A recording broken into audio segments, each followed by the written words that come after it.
এরকমভাবে ঘুমোতে কোনো কুকুর বাচ্চাকে আমি কখনো দেখিনি। এই ভিডিওটা আমি কয়েকদিন আগে করে রেখেছিলাম।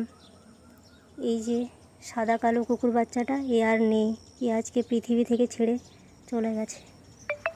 আমি 10-15 মিনিট আগে ওকে দেখেছিলাম, তারপরে ঘরে ছিলাম, আমি বাইরে বেরিয়ে যখন ওকে দেখতে পাইনি, তখন ওকে বাইরের দিকে রাস্তার দিকে বেরিয়ে দেখলাম যে ও পড়ে রয়েছে।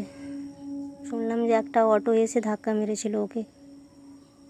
আমার দেখা বেশিরভাগ কুকুরদের মৃত্যু কিন্তু ওই অটো টাইপের গাড়িগুলো বা বাইক স্কুটি এগুলোতেই বেশি হয় ধাক্কা লেগে। তো আমি এটাই বলবো, এলাকাতে যেখানে মানুষ বসবাস করে সেই সব জায়গাতেই সাধারণত কুকুরেরা থাকে। কুকুরেরা তো আর ফাঁকা জায়গায় থাকে না। তো সেই সব জায়গায় যদি একটু গাড়িটা স্লোতে চালানো যায় তাহলে আশা করি এতটাও এভাবে ওদের মৃত্যু হবে না। আবার অনেক সময় দেখা যায় হঠাৎ করে ওরা গাড়ির আগের দিকে চলে আসার কারণে গাড়িতে যারা থাকে, যে চালায় বা যারা থাকে, তারাও হঠাৎ করে বিপদের সম্মুখীন হয়। তো গাড়িটা যদি স্লোতে চালানো যায় তাহলে সবাই ঠিক থাকবে আশা করি। কুকুরেরাও ঠিক থাকবে আর মানুষেরাও ঠিক থাকবে। যারা এই ভিডিওটা দেখবেন প্লিজ শেয়ার করবেন।